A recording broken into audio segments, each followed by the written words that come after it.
que serait le plus grand cabaret du monde sans Patrick Sébastien? Alors qu'il sort d'un combat contre un cancer du rein, l'animateur fait face à une bien triste nouvelle concernant cette émission qui a fait les beaux jours de France 2. Looping, la société de production qui gère la tournée du plus grand cabaret du monde, est en effet en faillite. CIST ce qu'a révélé ce samedi 8 juillet le journal web L'Informé.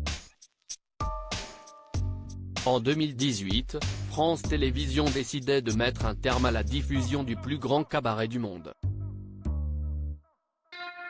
Installée depuis 1988, cette émission a connu un grand succès. Basée sur des numéros de cirque et de magie, elle permettait de mettre en avant des artistes, jongleurs, acrobates ou encore danseurs du monde entier. À chacune des émissions, Patrick Sébastien conviait des personnalités venues commenter et applaudir les numéros. L'arrêt du plus grand cabaret du monde a sonné la fin de la carrière de l'animateur télé originaire de Brive-la-Gaillarde. CIST terminé pour moi, pour une raison simple, la télévision d'aujourd'hui n'est pas faite pour moi, et je ne suis pas faite pour elle.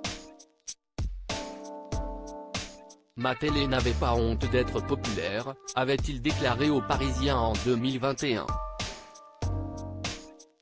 En 2020, son retour sur C8 avec la rediffusion de quelques-unes de ses émissions cultes comme Le Grand Bluff, n'aura pas permis de relancer Patrick Sébastien sur le petit écran, ni l'émission CIST Génial, CIST que de l'amour, présentée par Cyril Hanouna il y a quelques mois. Patrick Sébastien a donc tourné la page d'une télévision dans laquelle il ne se reconnaît plus. Patrick Sébastien en faillite après son éviction de France 2. L'animateur de Sébastien, CIST Fou, avait donc décidé de se concentrer sur la tournée du plus grand cabaret du monde. Sauf que la société de production Looping, qui gère cette tournée, afficherait une dette de 1,9 million d'euros, malgré un chiffre d'affaires de 6 millions d'euros. Selon le journal web L'Informé, cette société a reçu des aides publiques, 336 245 € du Fonds de sauvegarde du Centre national de la musique, 69 580 d'aides Covid et d'indemnités à hauteur de 617 760 € pour la garantie dommages spectacle, pour l'exercice clos en janvier 2022. Cela n'a pas suffi.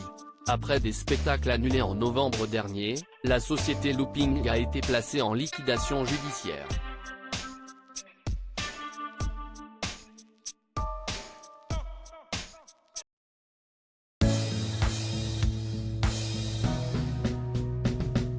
But there's all times through the rough times